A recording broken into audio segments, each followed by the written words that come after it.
জনাব বঙ্গবীর, আপনি যদি একটু বলেন যে আসলে সাবেক রাষ্ট্রপতি বাংলাদেশের একজন প্রখ্যাত রাজনীতিবিদ, ওনার এই প্রয়াণ কিভাবে দেখছেন এবং কতটা ক্ষতি হলো এই বাংলাদেশের রাজনীতিতে? আসলে সত্য কথা বলতে জন্মের পরে মৃত্যু অবধারিত সত্য। কোন মানুষ তার সারা জীবনে মানুষ শুধু নিজের জন্মে জন্মাতে হয়, কিছু কিছু মানুষ অন্যের জন্মেও জন্মায়। অন্যের জন্মে জন্মানো মানুষের মধ্যে বর্তমানে আজকে প্রয়াত বদরুদ্দোজা চৌধুরী সর্বশ্রেষ্ঠ। তিনি চিকিৎসক হিসেবে বাংলাদেশের শ্রেষ্ঠ মানুষ। তিনি একসময় রাজনীতি সেখানে সত্যিকার অর্থে একজন মস্ত বড় মানুষকে আমরা হারালাম। আমরা আজকে সহনশীলতা হারিয়ে ফেলেছি। ভালোকে ভালো বলতে পারি না। আমরা দলীয় চিহ্ন নিয়ে নাচানাচি করি। একজন সর্বশ্রেষ্ঠ মানুষ আমরা হারালাম এবং এই অভাব পূরণ খুবই সময়।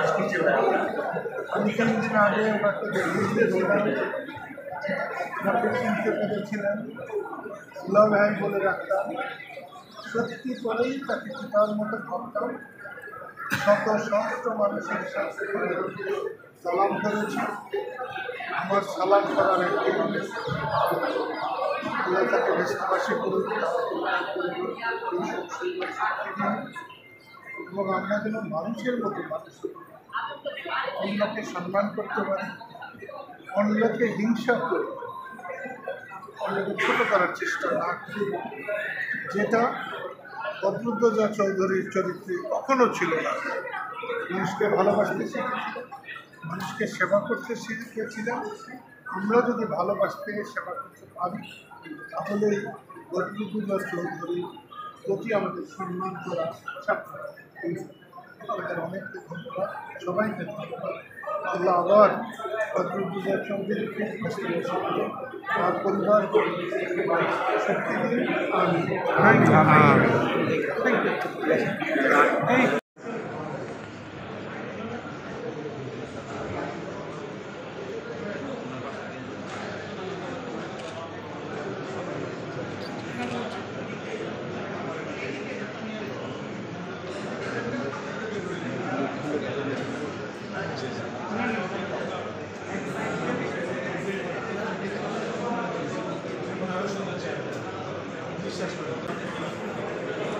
আমরা আগে চাচা